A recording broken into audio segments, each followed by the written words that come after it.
আসসালামু আলাইকুম। এটা হলো সৌদি আরব মদিনা, একটু গ্রাম সাইড।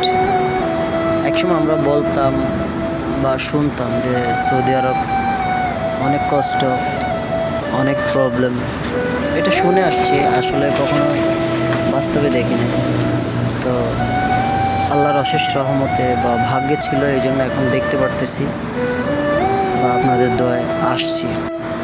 আসলে কি, আমি প্রবাস জীবনটা অন্য কিছু মনে করি না, শুধু আমি প্রবাস জীবনের সব দিকে সুখ, শুধু একটা দিক দিয়ে অভাব। এবং মানে এই প্রবাসে কখনোই পূরণ করার মতো না। তো সব দিকে শান্তি, সব দিকে সুখ, যে একটা জিনিসে অভাব, সেটা হলো কি, তা আমি বলবো অবশ্যই। তার আগে একটা কথা বলতে চাই। একসময় এই মরুভূমিতে অনেক মানুষ অনেক পরিশ্রম করছে, কিন্তু সেই হিসাবে ওই কষ্টটা এখন আর নেই, আর সেই মরুভূমি এখন নেই।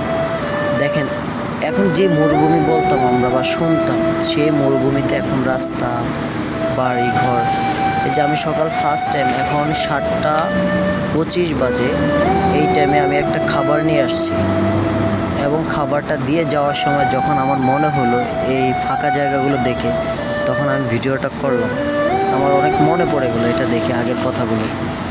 তো যে জিনিসটা আমাদের অভাব, সেটা হচ্ছে আত্মীয় স্বজন, মায়া, ভালোবাসা। বলে সেটা কেমন? এই দেশে আমি আমার ভাইয়ের আদর পাচ্ছি না, বা ভাইয়ের ভালোবাসা পাচ্ছি না, বাবা মার আদর পাচ্ছি না, বাবা মার ভালোবাসা পাচ্ছি না।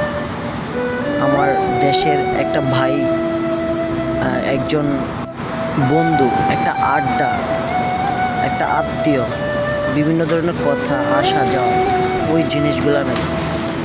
আর প্রবাসীদের এই জিনিসটাই, এইটাই হচ্ছে সবচেয়ে কষ্ট এবং মনের অনেক বড় দুঃখ, এটাই, আর কিছুই না। এই সৌদি আরব সব দিকেই শান্তি, শুধু বাবা মা, ভাই বোন, আত্মীয় স্বজন, সবার ভালোবাসা, এই জিনিসগুলোই অভাব।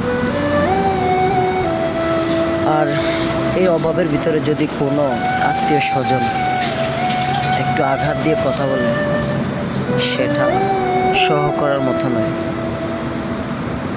আসলে আমরা যারা এই বিদেশ বা প্রবাস নামটি যেটাকে বলে, না আসলে বুঝতে পারবো না কষ্টটা। হয়তো বা বলতে পারেন যে সব প্রবাসী বলে যে কষ্ট, আসলে কষ্ট বলতে এটাই, আত্মীয় স্বজন, ভাই বোন, বাবা মা, এটাই।